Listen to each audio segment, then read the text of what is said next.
다 찾으셨으면 저 한 절, 여러분들 한 절 교독하여 읽고 마지막 절은 합독하겠습니다. 또한 제자들에게 이르시되 어떤 부자에게 청지기가 있는데 그가 주인의 소유를 낭비한다는 말이 그 주인에게 들린지라. 주인을 불러 이르되 내가 내게 대하여 들은 이 말이 어찌 됨이냐. 내가 보던 일을 삼아라. 청지기 직무를 계속하지 못하리라 하니.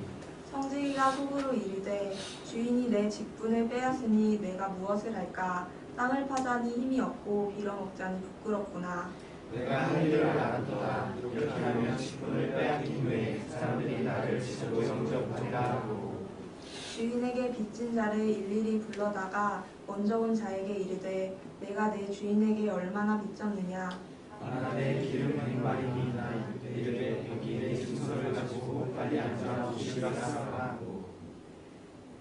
또 다른 이에게 이르되 너는 얼마나 빚졌느냐. 이르되 밀 100석이니이다. 이르되 여기 내 증서를 가지고 80이라 쓰라 하였는지라. 주인이 옳지 않은 청지기가 이를 시에 있게 하였으므로 칭찬하였으니 이 세대 아들들이 자기 시대에 있어서는 제 아들들보다 더 지혜로우니라. 내가 너희에게 말하노니 불의의 재물로 친구를 사주라. 그리하면 그 재물이 없어질 때에 그들이 너희를 영주할 처소로 영접하리라. 지극히 작은 것에 충성하는 자는 큰 것에도 조속하고 지극히 작은 것에 불의한 자는 큰 것에도 불의하니라. 너희가 만일 불의한 재물에도 충성하지 아니하면 누가 참된 것으로 너희에게 맡기겠느냐. 너희가 만일 남의 것에 충성하지 아니하면 누가 너희 것을 너희에게 주겠느냐. 합독하시겠습니다. 지파인이 두 주인을 섬길 수 없나니 꼭 이를 미워하고 저를 사랑하거나 꼭 이를 중히 여기고 저를 경히 여길 것입니다. 그러면 하나님과 재물을 경하여 섬길 수 없느니라. 아멘. 오늘 안성덕 목사님께서 불의한 청지기라는 제목으로 말씀 전해주실 때 다들 넘치는 은혜를 받으시기 바랍니다. 앞으로 오실 때 큰 박수로 모시겠습니다.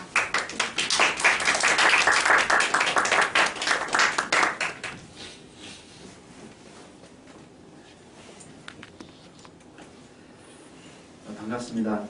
우리 방학 때 집이 서울이신 분들이 대부분이실 거고 또 고향이 너무 멀어서 아니면 또 여러 가지 공부 때문에 내려가지 못하신 분들이 있을 줄 압니다. 혹시 지방이 고향이신 분 계세요? 생각보다 많네요, 그죠? 그렇군요. 나머지는 다 수도권에서 서울권에서.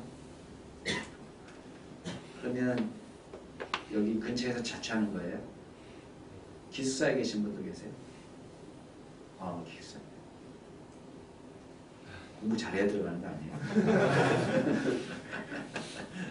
모르겠어요. 저희 때는 기숙사가 많지 않아서 기숙사에 있는 경우는 진짜 많이 드물었어요. 근데 기숙사가 조금 늘어났다는 말은 들었는데 모르겠습니다. 학교 다닐 때 혹시 여러분 체벌 세대예요? 체벌이라는 걸 조금 경험해 보셨어요? 조금 맞았어요?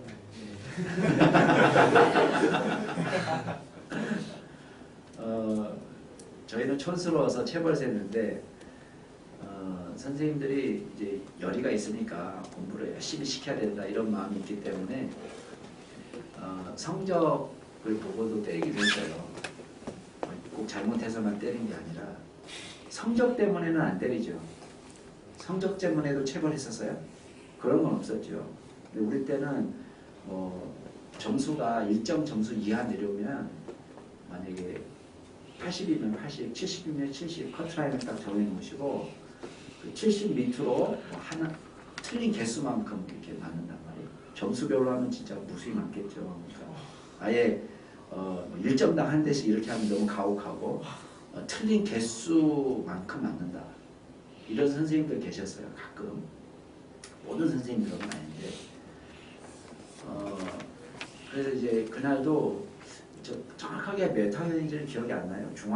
중학교였던 거는 기억이 나는데 저희 학교는 남녀 분반이었기 때문에 남학생들만 이제 모여 있었는데 그날도 이제 선생님이 오셔가지고 진짜 잘 다듬어진 몽둥이를 딱 들고 오셨어요.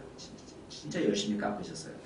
그리고는 일정 점수 이하의 학생들을 불러냈는데 뭐 한 대 맞고 끝나는 애도 있고 2대 맞고 끝나는 애도 있고 어떤 애는 뭐 셀 수 없이 맞는 애도 있고 이걸 다 알고 있기 때문에 애들이 나름대로 준비를 합니다. 근데 이제 어떤 한 애가 원래는 오리궁둥이에요. 오리궁둥이가 엉덩이 맞으면 얼마나 아픈지 아시죠?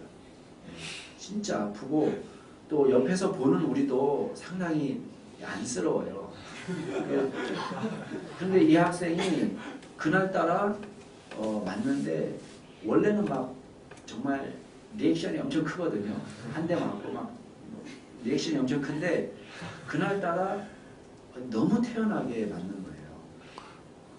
우리가 다 놀랐어요. 그리고 들어갔는데 그 다음 애를 때리다가 선생님 무슨 생각이 났는지 걔를 다시 불렀어요. 걔가 다시 나왔는데 이제 남자애들만 있으니까 바지 엉덩이를 이렇게 까본 거예요. 그랬더니 그 안에서 선생님이 뭘 꺼내는데 수건 뭉치 겨울도 아닌데 내의는 기본으로 입었고 체육복 입고 체육복 위에다가 이제 우리는 교복 세대가 아니니까 일반 바지 입었는데 안에 체육복 있지 내복 있지 거기 수건 들어갔지 심지어는 거기서 공채까지 나왔어요. 그러니까 이 때리는 분의 느낌이 이상했겠죠. 이렇게.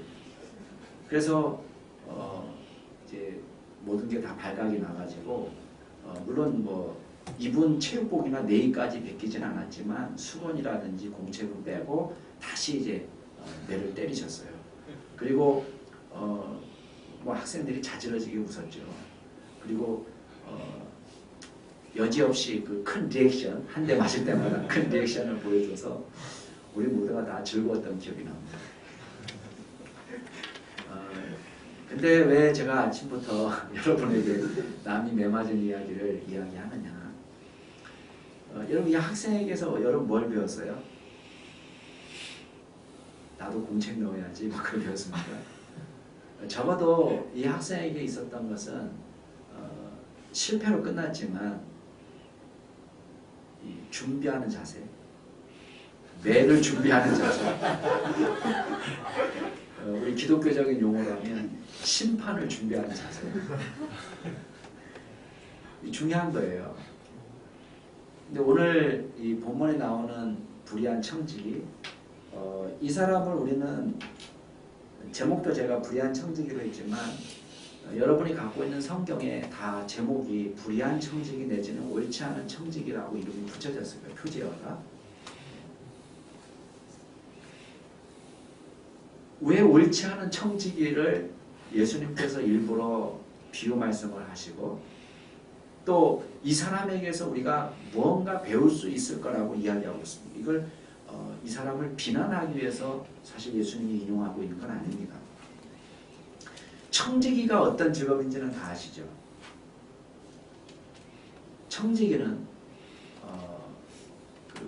원래 노예는 아닙니다. 그러니까 일반인인데 고용된 사람이에요. 그러니까 직장을 다니는 사람이에요. 우리식으로 하면 부잣집이 직장인 거예요. 이 사람이 하는 일은 그 집의 노예를 관리해주고 그 다음에 부자의 재물을 관리하는 역할입니다. 입출금 일도 맡아 하고 또 농작물, 수확된 농작물에 대해서 제값을 팔고 판매하는 그런 역할도 합니다. 어쨌든 이 사람이 하는 역할은 부잣집 집 주인의 재산을 잘 관리해서 재산을 증식시키는 역할을 하는 거예요. 우리가 오늘날의 직업에 딱 맞추는 그런 직업을 찾기는 어렵겠지만 펀드 매니저, 재무 설계사 뭐 이런 사람도 좀 유사한 측면이 있겠죠. 그래서 부자의 재산을 관리해주는 그런 역할을 하는 사람이에요. 이 사람이 해고당했습니다. 오늘 잘렸어요. 왜 잘렸어요? 우리 아까 본문에 보니까 1절에 보니까 주인의 소유를 낭비했다는 말이 주인에게 들어간 것입니다. 이 사람 직업은 주인의 재산을 증식시키는 역할을 해야 되는 거예요. 그런데 거꾸로 주인의 재산을 까먹었어요. 투자한 곳에 제대로 수익을 내지 못한 것이죠. 게다가 여기는 나와 있지 않지만 이 사람이 만약에 부정한 방법으로 재물을 빼돌렸다면은 그 죄가 더 크겠죠. 잘리는 건 너무나 당연한 거예요.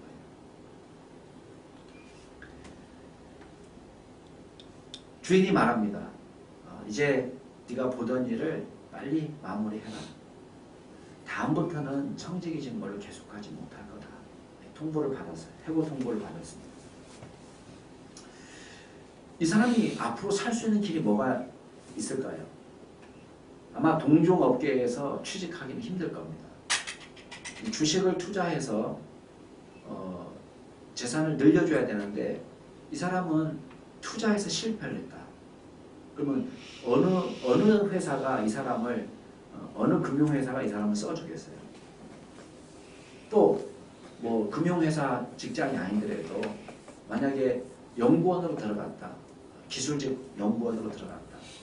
그런데 이 사람이 연구를 하지 못하고 오히려 이 사람이 제안한 이 사람이 아이디어를 냈는데 그 아이디어 때문에 회사가 망하게 됐다. 누가 이 사람을 써주겠습니까? 취직이 불가능한 상태가 된 거예요. 이 사람이 스스로 앉아 생각할 때 야, 정말 내가 노가다를 하고 싶어도 노동자로 살고 싶어도 힘이 없다. 또 빌어먹으려고 하니까 부끄러워서 못하겠다. 이 결론을 내린 겁니다. 그리고는 이 머리를 잔머리를 굴려가지고 어떻게 하면 먹고 살까를 고민한 거예요. 그리고는 방법을 찾았어요. 4절부터 7절까지 보면 이 사람이 위기를 극복하는 장면이 나오는데요.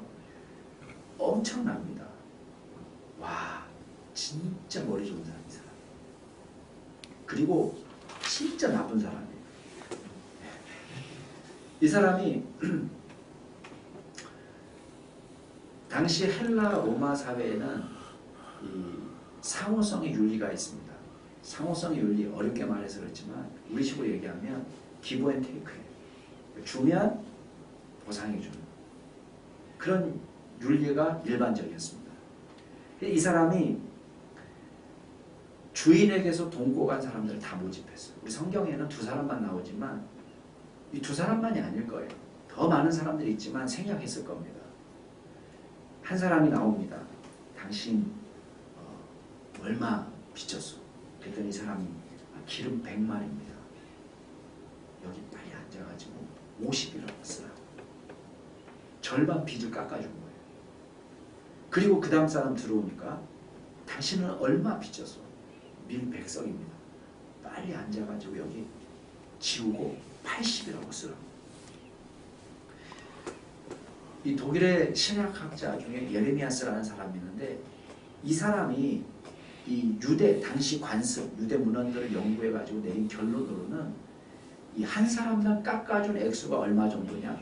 500데나리온 정도를 깎아준다는 거예요. 500데나리온이면 한 데나리온을 보통 1일 노동자 품삯수로 보거든요. 그러면 하루 나가서 일하는, 물론 뭐 많이 받는 사람은 더 많이 받겠지만 우리가 일반적인 것으로 계산해서 5만 원 계산합시다. 5만 원. 조금 짜게. 5만 원으로 계산하면 500데나리온이면요 2,500만 원을 깎아준 거예요. 1인당. 뭐 조금 더 일당을 치면 3천만 원. 그 이상을 깎아준 거예요. 그러니까 3천만 원 내외를 깎아주는데 만약 여러분 같으면 누가 내 빚을 3천만 원 갚아줬다. 대신 갚아줬다. 그럼 그 사람은 어떻게 대우하겠습니까? 은인이죠. 3천만 원. 그럼 세상에 비밀이 어디 있겠습니까? 이 비밀이 주인의 귀에 들어간 거예요.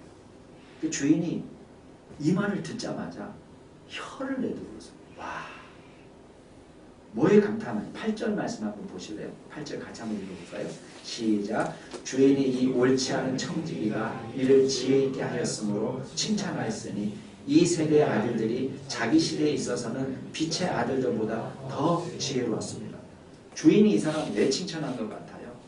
우리 이 말씀을 잘못 적용하면 주인이 칭찬했으니까 우리도 문서를 좀 위조해도 되겠구나. 이렇게 적용하면 안 되는 거겠죠. 우리도 주인 돈을 좀 횡령해도 되겠구나. 이렇게 적용하면 안 됩니다. 지금 주인이 칭찬한 것은 이 사람이 착하기 때문에 칭찬한 게 아니에요. 이 사람 진짜 나쁜 사람이라는 걸 알았어요. 왜냐하면 이 사람의 앞에 청지기 앞에 수식어가 붙잖아요. 옳지 않은이라는 수식어가 붙어요. 옛날 개혁 성경에서는 불의한 청지기라고 되어 있어요. 그러니까 이 사람이 한 일은 정당한 일은 아니에요. 나쁜 일이에요. 그리고 이 사람을 누구를 대변하는 걸로 이야기하고 있습니까? 8절에 보니까 이 세대의 아들들을 대변해요. 이 세대의 아들들은 뭐하고 대조를 이루어요? 빛의 아들들과 대조를 이루어요. 빛의 아들들은 누구를 의미할까요? 우리 같은 크리스찬, 그렇죠. 하나님의 사람. 그러니까 예수 믿는 사람을 빛의 아들로 비유한다면 이 세대의 아들들을 대표하는 사람이 불의한 청지기, 옳지 않은 청지기. 근데 이 사람이 뭘 칭찬하고 있어요? 지혜 있게 일을 처리했다는 것을 칭찬하고 있습니다. 여러분, 이 사람이 도대체 왜 지혜롭다고 평가하고 있을까요? 나쁜 짓을 저질렀는데 진짜 제가 보니까 이 사람 보통 사람이 아니에요. 왜 그런지 아세요? 첫째, 자, 이 일은 둘 중에 하나밖에 없어요. 하나는 성공하느냐, 하나는 실패하느냐예요. 성공한다면 어떻게 됐을까요? 여러분, 1인당 3천만 원씩 도와준 사람을, 자, 여기는 두 사람이지만 10사람, 20사람, 100사람, 1000사람 된다고 생각해봐요. 여러분의 은인이 1000사람 정도 된다면 3천만 원 빚을 대신 갚아준 사람이 옆에 있다. 여러분 어떻게 대우하겠습니까? 완전한 노후 보장이 되는 거예요. 이보다 확실한 보장이 없어요. 예전에 제가 어디서 좀 글을 보니까요. 그 전원일기에 김수민 씨 아시죠? 일용 어머니. 일용 어머니가 이 빚을 몸담으셨어요. 본인이 빚은 건 아니고 이제 남편이 사업하다가 말아먹어가지고 빚을 많이 졌어요. 그리고 설상가상으로 자기도 우울증에 시달리고 너무 시달리고 괴로워서 정말 우리식으로 하면 멘붕이 온 거죠. 어떻게 이 문제를 해결할지 모르는 거예요. 그래도 파산하게 생겼으니까 이 남편 빚을 해결하기 위해 가지고 여기서 한 몇백 꾸고 저기서 몇백 꾸고 여기서 몇백 꾸고 그 돈을 꿨다는 거예요. 근데 이 소식이 누구한테 알려졌냐면 김혜자 씨, 여러분 아세요? 네. 그분도 전원일기도 나오고 유명한 탤런트잖아요. 여기 이 한강농로가면 남대문교회 그 권사님이에요. 근데 이분이 이 소식을 들었어요. 그래가지고 김승희 씨를 불렀대요. 야, 넌 왜 나한테 돈 꿔달라는 소리 안 해? 천만에요. 너 왜 나한테 돈 꿔달라는 소리 안 해? 어디 추적스럽게 여기 가서 100만 원, 여기 가서 100만 원 이렇게 꾸지 말고 여기 통장이다. 네가 찾아서 갚아라 빚. 내가 아프리카 갈 때 쓰려고 아프리카에 가서 주고 오려고 모아놓은 돈인데 너 다 써. 아프리카가 따로 없다. 여기가 아프리카네. 그러면서 돈을 줬다는 거예요. 이 사람이 너무 감동하고 얘는 또 안 갚아도 된대요. 영 돈이 남으면 돈이 쓸데없게 되거든 그때 갚아라. 이 사람 나중에 갚았답니다. 그런데 자기가 그 돈을 받고 얼마나 감동이 됐는지 피를 나누는 혈연도 이렇게 안 한다는 거예요. 여러분 같으면 그렇게 하겠습니까? 돈이 없어봐서 잘 모르겠어요.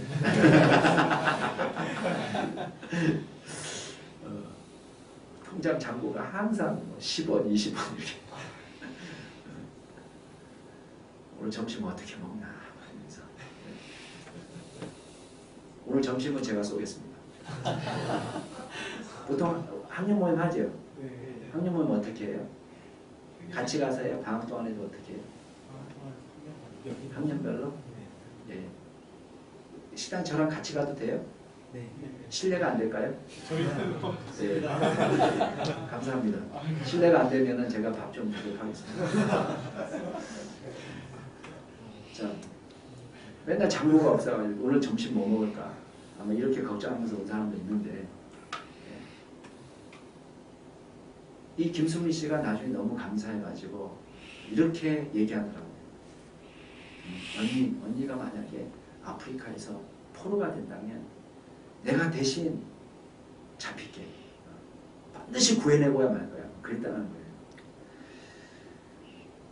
여러분, 이 청지기가 성공하면은 완벽한 노후 보장을 하는 거예요. 자, 실패하면 어떻게 될까요? 실패하면 이 사람 잃을 게 없어요, 더 이상. 자, 주인 돈이 사실은 손해가 난 건 난 거예요, 그죠? 자기 돈 아니에요. 누구 돈 쓰고 선심 낸 겁니까? 주인 돈 썼어요. 자기 돈 하나도 안 썼어요. 주인 돈을 빼돌려 가지고 인심 썼어요. 자, 둘째, 그 돈을 누가 가졌습니까? 자기는 한 푼도 안 가졌어요. 뭘 걸리려고 그래도 법적으로 문제가 없어요. 왜? 나는 먹은 게 하나도 없어요. 자기는 하나도 안 가졌어요. 완벽하죠? 셋째, 이 사람은 아직 해고되기 전에 청지기, 공식 직함을 갖고서 청지기로서 자기가 할 일을 한 거예요. 그리고 당신은 차용증을 누가 쓰냐면 돈꿔 가는 사람이 자기 자표로 쓰게 돼 있어요. 지금 누구 글씨예요? 자기 글씨 아니에요. 이 돈꿔 간 사람들 보고 와가지고 차용증을 다시 쓰게 한 거예요. 문서가 완벽해. 법적으로 완벽한 거예요. 내 글씨가 아니에요. 이거 누가 고쳤냐? 이거 내 글씨입니다. 내가 썼습니다. 이거 내가 쓴 차용증 맞습니다. 법적으로 완벽한 거예요. 자, 법적으로는 책임질 일이 없는데 도의적인 책임은 져야 되겠죠. 참 나쁜 사람이잖아요. 지 돈도 아니고 주인 돈 갖고 지 마음대로 깎아주고 나쁜 놈이에요. 그 주인이 도의적인 책임을 물을 수는 있어요. 그 도의적인 책임은 뭐냐면 자르는 거예요. 이 사람 이미 잘렸어요. 난 잘렸는데 더 이상 뭘 또 두 번 잘릴 수 있어요? 아무것도 이르는 게 없는 거예요. 와, 진짜 머리가 보통 사람이 아닌 거예요. 여러분 몰랐죠? 읽어가면서 이 사람이 얼마나 머리가 좋은 사람이 나쁜 사람인지 몰랐죠? 이렇게 멍하게 사기 쳤는데도 사기가 뭔지 모르고 내가 속았는지 내가 얻었는지를 모르는 거예요. 그만큼 나쁜 사람이잖아. 그런데 여러분 보세요. 이 사람이 이 모든 장난을 왜 했습니까? 재미로? 주인 나를 잘랐으니까 너 한번 엿먹어봐라. 이렇게 한 거예요? 아니, 이 모든 계획은 딱 하나의 초점이 맞춰져 있어요. 내 직장, 내 돈, 내 노후, 이거에 다 맞춰져 있어요. 이 사람은 자기가 잘린 이후에, 잘린 다음에 실업급여 챙겨야 되고, 그죠? 그 다음에 연금 챙겨야 되고, 퇴직금 챙겨야 되고, 노후 보장을 해야 되는데, 이 잘리는 마당에 아무것도 책임받을 수 없는, 아무것도 보장받을 수 없는 상황에서 자기 미래를 자기 스스로 대처해나가는 거죠. 그럼 주인이 혀를 내두른 이유는 바로 여기 있었던 거예요. 그리고 예수님께서 이 사람을 예로 든 이유가 바로 여기에 있었던 것입니다. 여러분, 이 비유가 우리에게 주는 교훈이 뭐예요? 이 사람은 나쁜 사람이지만 적어도 자신의 미래를 위해서는 준비하는 지혜를 갖고 있습니다. 여기 이 지혜는 사실 우리 빛의 자녀들이 갖고 있어야 될 지혜. 빛의 자녀들이 갖고 있어요. 그런데 현실은 그렇지 못합니다. 여러분, 천국을 소유하고 있다고 말하면서 정작 우리 자신은 천국을 위해서는 아무것도 준비하지 않는단 말이에요. 어차피 이 사람은 나쁜 사람이에요. 하나님 믿지 않는 사람일 것이고 윤리적으로도 형편없는 사람입니다. 주인에게 손해가 나는 건 아무 상관없어요. 오직 관심은 뭐냐? 내 돈이에요. 내 노후예요. 그런데 우리는 어떻게 살아가요? 우리는 이 세상에 믿지 않는 사람들은 이 세상에서 100년 동안 여러분 세대는 100년 넘는다고 그러니까 120년 이렇게 됩니다. 120년 생활을 위해서 우리는 뭐든지 하려고 해요. 그렇잖아요? 여러분의 10대 청춘을 어떻게 보내셨습니까? 좋은 대학 들어오려고 여러분 때로는 밤을 새가면서 공부하셨잖아요. 그렇죠? 슬렁슬렁 해가지고 우리 학교 안 왔단 말이에요. 또 요새는 여러분 어떻게 보냅니까? 모르겠어요. 여러분 얼굴이 다 약간씩 누렇게 뜬 거를 보아서 이 21세기 대한민국에서 이 청년 실업자로 남지 않기 위해서 온 힘을 경주하는 걸로 알고 있어요. 그렇잖아요? 무엇을 위한 준비죠? 120년, 우리 20대니까 100년 남은 인생을 여러분들이 어떻게 살 수 있느냐를 준비하기 위해서. 아까 우리 지휘자의 얘기 들어보니까 요새는 이제 그 현역으로 있지 않으면 취업도 잘 안 되니까 졸업도 미룬다면서요, 그죠? 열심히 다 이것도 지혜잖아요, 지혜. 온갖 거를 다 하죠. 또 취직하기 위해서 또 우리 사진을 찍기도 하는데 거의 사진을 찍는 또 사진을 맡기는 그 사이트가 거의 알려져 있다면서요. 몰라요? 여러분 취직 안 합니까? 그래서 그 얼굴이 그 얼굴 된다고 그래요. 거기다가 찍으면 뾰족한 사람도 토실토실한 사람도 하여튼간 다 깎고 다듬어줘서 그 얼굴이 그 얼굴 같이 잘 만들어준다고 해요. 우리는 별 꼼수를 다 쓰잖아요. 그 지혜잖아요. 뭐든지 다 해서 어떻게 해서든지 우리는 좋은 직장, 좋은 학교, 또 좋은 직장을 위해서는 취업 재수도 감수하기도 하고, 또 일단 직장에 들어가면 어떻게 합니까? 요새는 이제 갑질하시는 분들 그 동영상 올라와가지고 막 매를 맞고 있지만은 뿌려 막 이렇게 하면 다 뿌려야 된다면서요. 우리가 직장에서 살아남기 위해서 정말 어려움도 참고 비굴해지는 것도 참고 또 윗사람 비위를 맞추기 위해서 우리가 체질에 맞지 않는 아부성 발언도 아부성 멘트도 마구 날려주고 오글거리는 멘트도 쓰고 우리가 자존심 구겨져도 우리가 어떤 때는 미래를 위해서 우리가 참고 인내하고 넘어갈 때가 있습니다. 기껏해야 몇 년을 위해서죠. 우리 남은 인생을 위해서. 그런데 우리는 천국을 소유했다고 말하고 있어요. 우리 아까 다 찬양했습니다. 우리는 하나님 나라 소유된 백성, 하나님 나라의 시민권을 가진 사람으로 자처합니다. 그런데 우리는 과연 하나님 나라를 위해서는 무엇을 준비하는 사람인가? 지금 예수님이 우리에게 던지는 질문은 바로 그것입니다.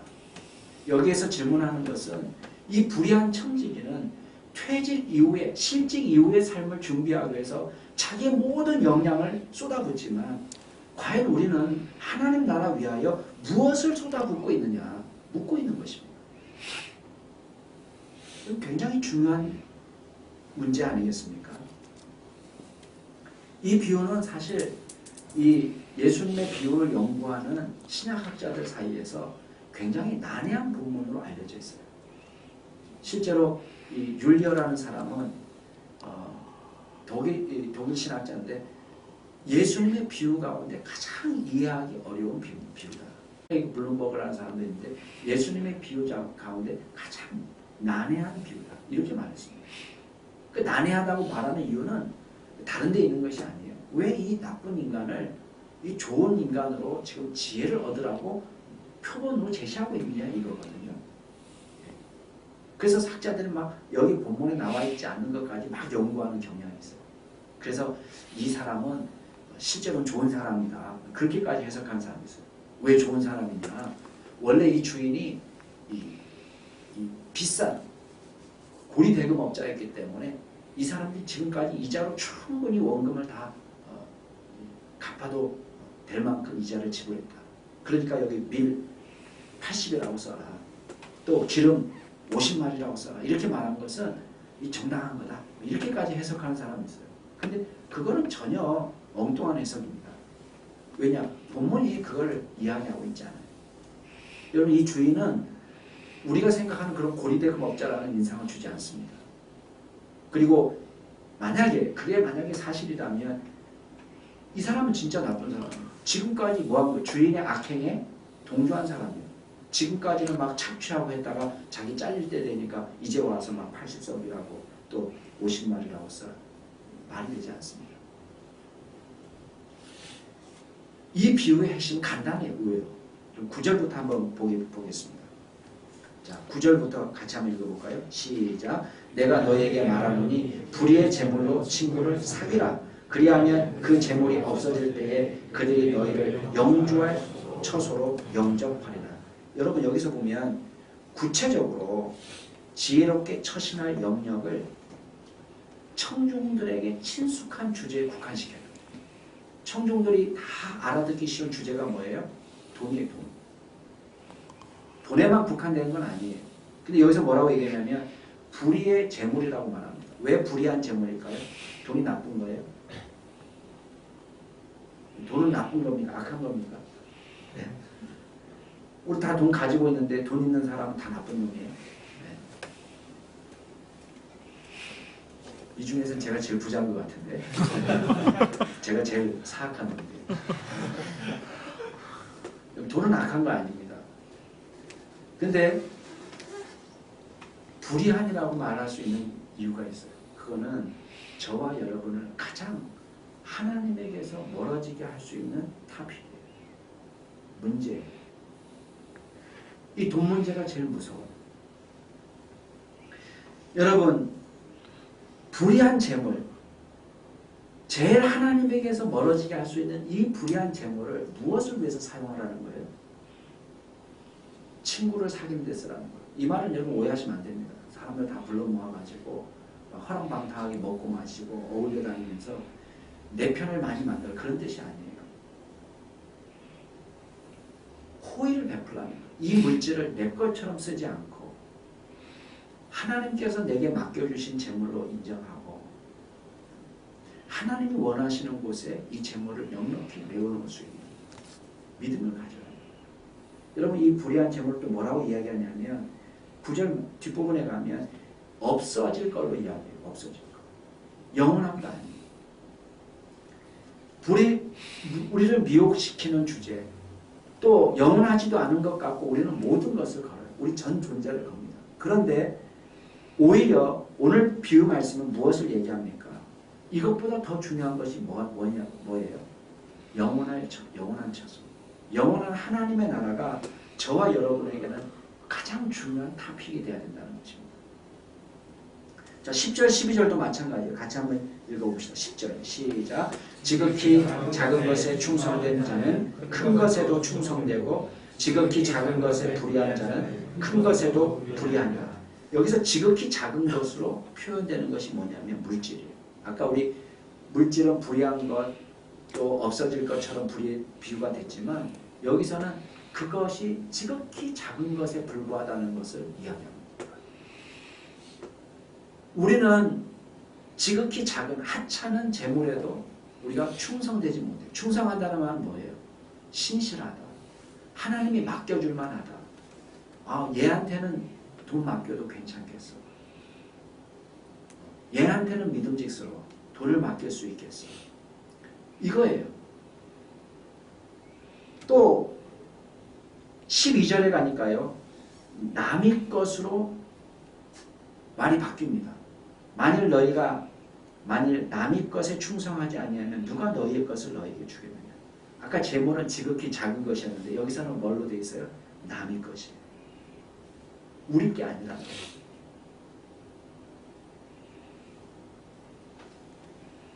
자, 11절도 마찬가지예요. 너희가 만일 불의한 재물에도 충성하지 아니하면 누가 참된 것으로. 이건 또 아직 불의함과 참된 것이 또 대조가 되죠. 우리가 영원한 하나님의 나라는 참된 것이지만 재물은 우리를 미혹해 하는 요소가 된다. 여러분, 많은 사람들이 이 세상에서 먹고 사는 것과 천국을 바꿔버립니다.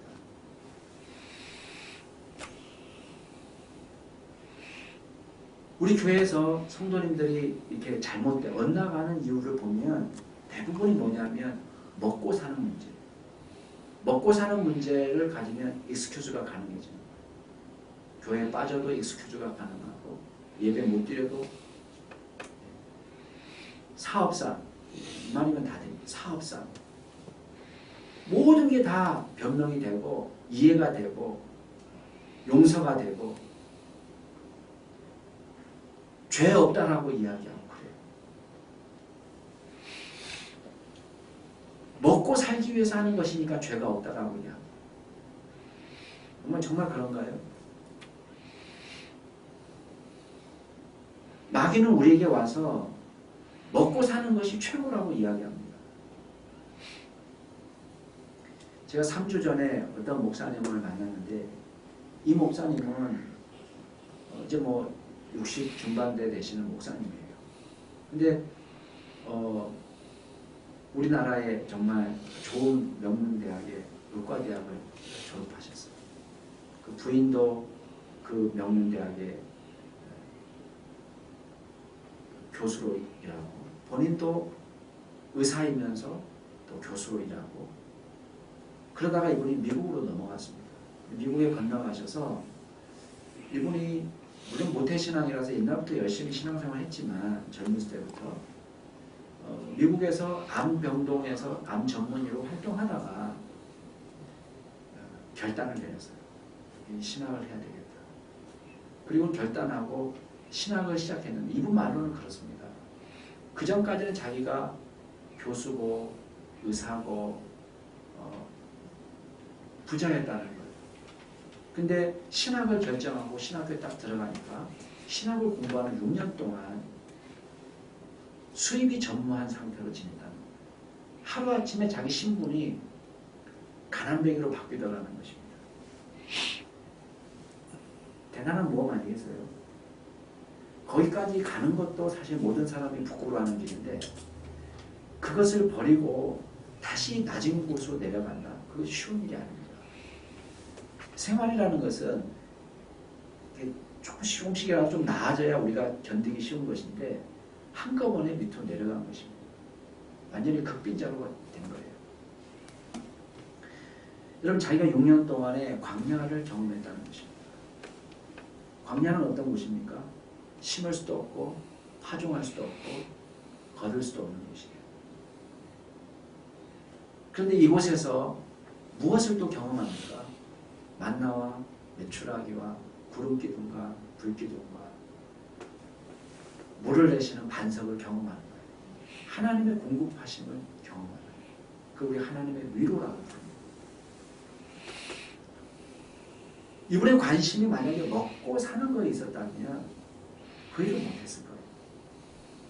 이분의 온 관심은 뭐냐면 하나님 나라입니다. 오해하지 마시기 바랍니다. 제가 여러분에게 목사가 되라고 선교사가 되라고 여러분에게 푸시하는 게 아니에요.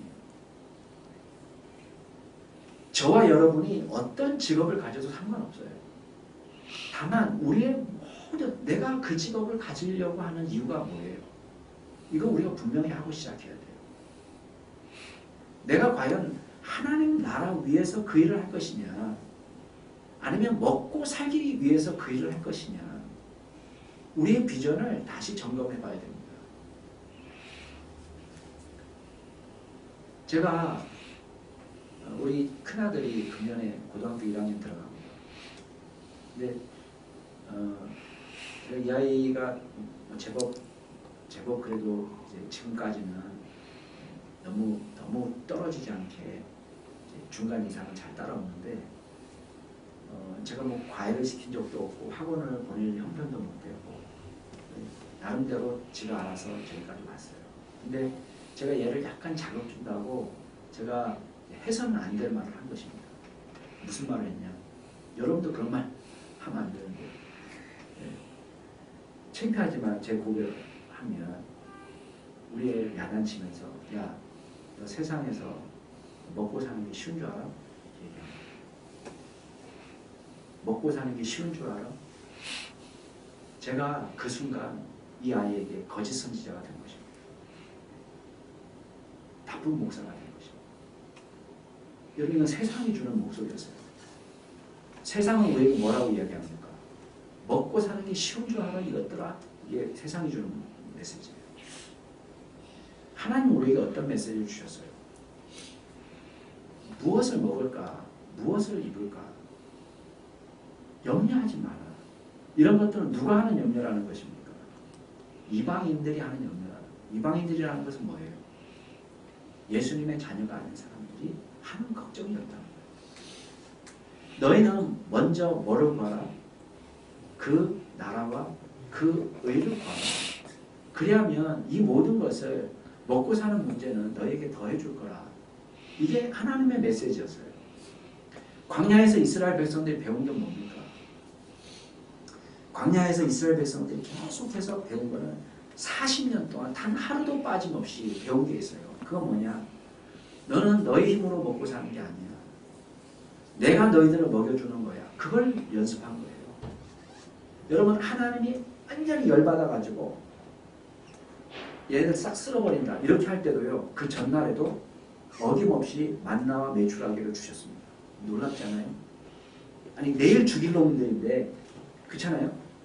뭐 먹고 죽은 귀신이 때깔도 좋아서 그렇습니까? 내일 죽일 건데 땅이 갈라져서 상처버리고 불뱀에 물려서 죽일 만한 인간들도 그 전날 그날 아침 다 먹었어요. 이상하지 않습니까? 우리에게 보여주시는 메시지가 뭐예요? 하나님께서는 우리에게 무엇을 위해서 사느냐, 내 먹을 것과 내 입을 것을 위해서 사는 것이 아니라 무엇을 먹을까 무엇을 마실까는 하나님께 맡겨드리고 내가 이 땅에 태어난 목적, 하나님께서 우리를 이 땅에 주신 목적, 하나님께서 우리를 통해서 이루기를 원하시는 하나님 나라, 그거에 온 관심을 기울이라는 것입니다. 여러분, 불의한 청지기는 무엇을 먹을까 무엇을 마실까에 모든 관심을 집중한 사람이에요. 그런데 예수님께서 오늘 우리에게 도전하는 것입니다.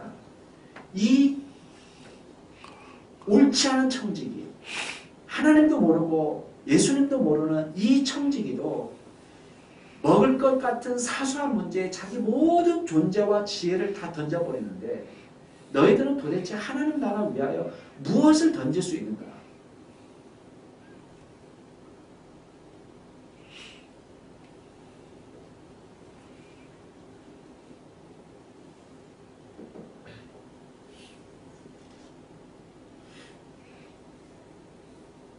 예수님께서 우리에게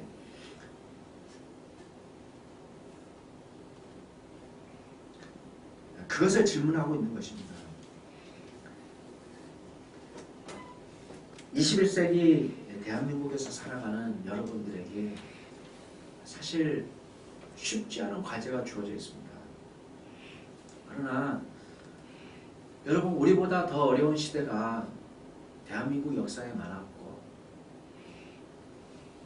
우리보다 더 힘든 시대를 우리 반만년 역사 속에서 우리는 수없이 묵도합니다. 아니 오히려 저는 이 반만년 역사 속에서 지금과 같은 영화를 대한민국이 누린 적이 있었는가 다시 한번 생각해 보게 됩니다. 저는 아침에 깰 때 정말 농담이 아니고 제 자신에 대해서 너무너무 감사하고 있습니다. 또 하나님께 대해서 너무 감사하고 있어요. 내가 어떻게 1970년대 이후에 우리나라가 많이 발전되고 개화된 시대를 살면서 전쟁도 경험하지 않고, 제가 대학 시절에 물론 최루탄 가스 마셨지만 그래도 많이 민주화된 상태에서 우리 학생들이 됐습니다.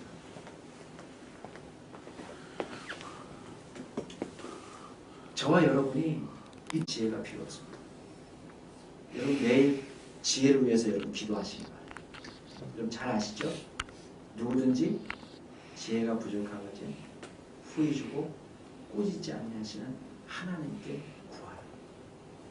하나님이 지혜를 주신다고 약속해 주셨습니다. 믿음을 가지시기 바랍니다. 믿음이 뭔지 아세요? 믿음은 뭐냐면 상황이 어려운데 그 안에서 소망을 보는 게 믿음입니다. 어려운 상황 속에서 하나님의 역사를 보는 게 믿음의 눈이에요. 절망 가운데 절대 희망이 되시는 예수 그리스도를 바라보는 게 믿음입니다. 나의 한계 속에서 초월자 예수 그리스도를 바라보는 것이 믿음입니다. 여러분 그 믿음을 우리 모든 중앙대학교 기도학생이 여러분들에게 임하기를 바라고, 여러분에게 하나님께서 주신 세상이 감당 못할 놀라운 지혜가 여러분에게 있기를 주님의 이름으로 축원합니다. 같이 한번 기도하겠습니다. 이 시간 우리 통성으로 기도하실 때 첫 번째 기도 제목은 그거예요. 여러분이 하나님 나라보다도 귀하게 여기는 것이 무엇이에요? 어떤 사람은 먹고 사는 문제, 어떤 사람은 학점일 수도 있고, 어떤 사람은 직장일 수도 있고, 어떤 사람은 가족일 수도 있고, 어떤 사람은 유학일 수도 있고, 다 있습니다. 그럼 중요한 것은 내가 그것을 하나님보다, 하나님 나라 위해서 살아가는 것보다 우위로 두지 않게 하옵소서. 우리의 연약한 부분이 있다면 이 시간같이 회개하면서 하나님 저를 용서해 주세요. 주님 앞에서 새롭게 변화시켜 주세요. 우리 같이 한번 통성으로 기도하시겠습니다. 오 하나님 아버지, 주님께서 저희들을 사랑하시고 지금까지 인도해 주셨습니다. 그럼에도 불구하고 주님 우리가 너무나 연약하기 때문에 하나님 우리가 절대 소망이 되시는 예수 그리스도를 바라보지 못하고 아직도 우리가 붙잡고 있는 것이 너무나 많습니다. 우리도 아직도 의지할 대상이 많고, 아직도 우리가 믿고 싶은 구석이 많고, 아직도 우리가 붙잡고 놓지 못하는 부분들이 많습니다. 주여, 우리가 이 땅에서 무엇을 먹을까, 무엇을 마실까, 무엇을 할까 염려하는 사람들처럼 살아가지 않도록 도와주시고, 주여 이 모든 것은 주님의 손에 맡겨드리고 오직 너희는 먼저 그 나라와 그 일을 구하라가 예수 그리스도의 음성에 귀 기울일 수 있도록 도와주시옵소서. 하나님 공중에 새를 먹이시고 또 들에 불꽃을 입히시는 하나님을 보면서도 우리가 의심하고 걱정하고 염려하며 살았습니다. 하나님 우리가 절망 가운데 믿지 않는 친구들과 똑같은 시선으로 이 세상을 바라보고 내가 할 수 있는 것이 아무것도 없는 것처럼 착각하고 무거운 짐을 가슴에 얹어온 것처럼 두려워하고 염려하고 걱정했던 저희들의 모습을 주님 앞에 회개합니다. 하나님 아버지, 저희들을 다시 한번 변화시켜 주시고 저희들을 새롭게 하여 주셔서 하나님 나라 바라볼 수 있는 믿음의 일꾼이 될 수 있도록 은혜도 하여 주시옵소서. 주여 우리를 성령으로 바꿔주셔서 하나님 예수 그리스도의 놀라운 능력이 우리 가운데 충만하게 임할 수 있는 귀한 은혜를 허락하여 주시옵소서. 하나님 저희들 가운데 주님을 온전히 의지하지 못했던 잘못을 회개하오니 하나님 우리를 용서하여 주시고 우리를 새롭게 하여 주셔서 하나님 우리가 주님 안에서 새로운 믿음으로 살아갈 수 있는 저희들 될 수 있도록 은혜도 하여 주시옵소서. 우리 한 가지 더 기도하겠습니다. 이번에 기도하실 때는 하나님 우리에게 참된 믿음을 주시옵소서. 정말 하나님 나라 위하여 우리를 드릴 수 있는 믿음 주시옵소서. 그리고 그 일을 위하여 감당할 수 있는 지혜를 허락하여 주시옵소서. 세상 사람들이 불가능하다고 하는 그곳에서 우리는 예수 그리스도의 음성을 듣게 하여 주시옵소서. 같이 통성으로 기도하시겠습니다. 하나님 아버지, 주님께서 저희들을 기억하여 주시고 지금까지 인도하여 주시니 감사를 드립니다. 하나님 우리는 주님 앞에 드릴 것이 없지만 하나님의 능력을 의지합니다. 하나님 저희들에게 믿음을 허락하여 주시옵소서. 세상 사람들이 불가능하다고 하는 그곳에서 우리는 예수 그리스도의 가능을 보게 하여 주시고 주여 우리의 한계 속에서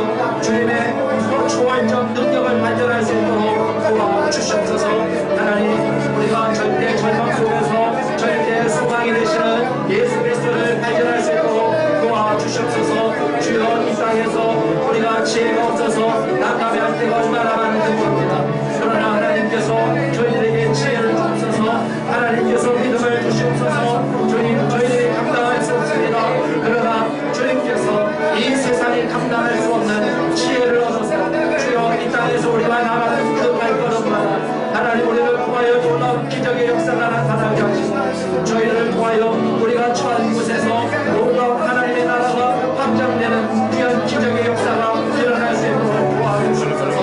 하나님 우리의 모든 관심을 주여 먹고 사는 문제에 두는 것이 아니라 하나님 나라에 둘 수 있는 저희들에게 이루시고 주님의 나라를 확장시키기 위하여 민족 국가와 세계 선교의 사명을 저희들이 허락하셨사오니 주여 그 일들을 감당할 수 있도록 능력을 더하여 주시옵소서. 우리의 힘으로는 할 수 없지만 하나님께서 저희들의 요리를 주셔서 하나님의 일들을 감당할 수 있는 새 힘을 주시옵시고 주여 우리같이 부족하고 어둔하고 아둔하고 주여 부족한 종들을 통해서 주여 이 세상에 감당할 수 없는 놀라운 주님의 역사를 허락하여 주시옵소서. 하나님 이 아침에 저희들과 함께 하시는 주님의 역사를 찬양합니다. 하나님 우리는 아무것도 없지만 하나님께서 저희들을 불러주시고 주님의 자녀 삼아 주셨습니다. 우리만 믿고 천국 가라고 불러주신 것이 아니라 우리를 통하여 수없이 하나님의 나라의 복음이 증거되기를 원하셔서 부르신 줄 압니다. 하나님 이 땅에서 마귀의 권세를 물리치고 주님께서 원하시고 기뻐하시는 정결한 성도의 삶을 살기를 원하시는 줄 압니다.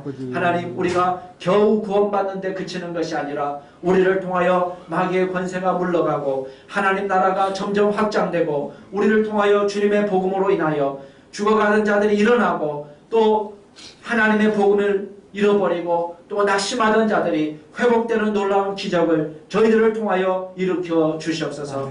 이 중앙대학교 기독학생회 위해 주님께서 축복하여 주셔서 하나님께서 한 사람 한 사람 주님께서 안수하여 주시고 우리를 통하여 이 중앙대학교가 살아나고 복음으로 다시 한번 기독학생회가 일어설 수 있는 놀라운 능력 허락하여 주시옵소서.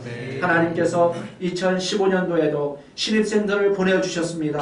하나님 그 신입생들 가운데 주님 준비된 영혼들을 만날 수 있도록 도와주시고 그 영혼들을 통하여 함께 주여 힘을 얻고 기도하고 주님의 귀한 일들을 감당할 수 있도록 도와주시옵소서. 감사드리며 모든 말씀 우리 구주 예수 그리스도의 이름으로 기도드리옵나이다. 아멘.